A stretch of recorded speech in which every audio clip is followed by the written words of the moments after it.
Big boss finals చాలా grand గా ముగిశాయి. బిగ్ బాస్ 7 తెలుగు సీజన్ లో రైతు బిడ్డ కామన్ మ్యాన్ పల్లవి ప్రశాంత్ విన్నర్ గా నిలిచాడు.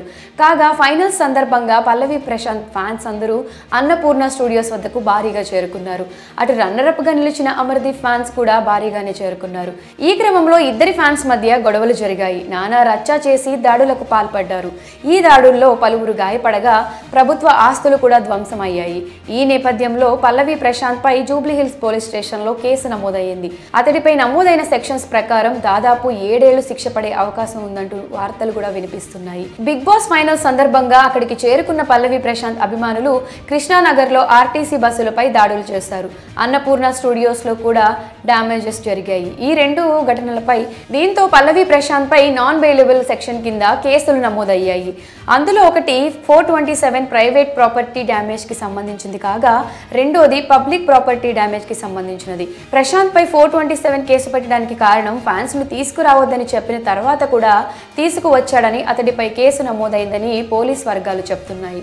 కృష్ణానగర్లో ఆర్టీసీ బస్సులపై దాడిలో గుర్తు తెలియని వ్యక్తులు ఉన్నప్పటికీ వీళ్లంతా ప్రశాంత్ కోసమే వచ్చి వెళ్తున్న క్రమంలో దాడులకు పాల్పడినట్టు పోలీసులకు సమాచారం అందింది. అయితే 427 కేసులో 2 అంశాలకు చెందిన డ్యామేజీలు కనిపిస్తున్నాయి.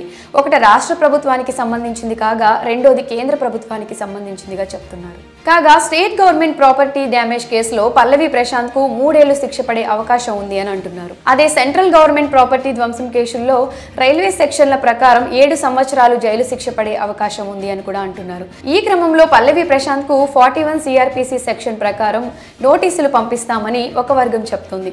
ఒక సెలబ్రిటీ అందరికీ ఆదర్శంగా ఉండాల్సింది పోయి తనే ఇలా ప్రవర్తించడం, ముందే ఫ్యాన్స్ ను తీసుకురావద్దు అని చెప్పిన తర్వాత కూడా వినకుండా మొండిగా వ్యవహరించడంతో పోలీసులు ఆయనను రిమాండ్ కు తీసుకునే అవకాశం ఉందని అంటున్నారు. ఇక కృష్ణానగర్ లో ఆర్టీసీ బస్సులపై జరిగిన దాడిపై టీఎస్ఆర్టీసీ ఎండీ సర్జనర్ సీరియస్ గా ఉన్నారు.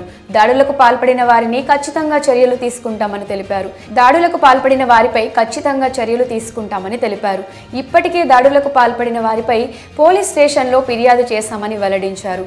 మరి పల్లవి ప్రశాంత్ పై కేసు నమోదు అవ్వడంపై మీ అభిప్రాయాన్ని కమెంట్ సెక్షన్ లో కమెంట్ చేయండి.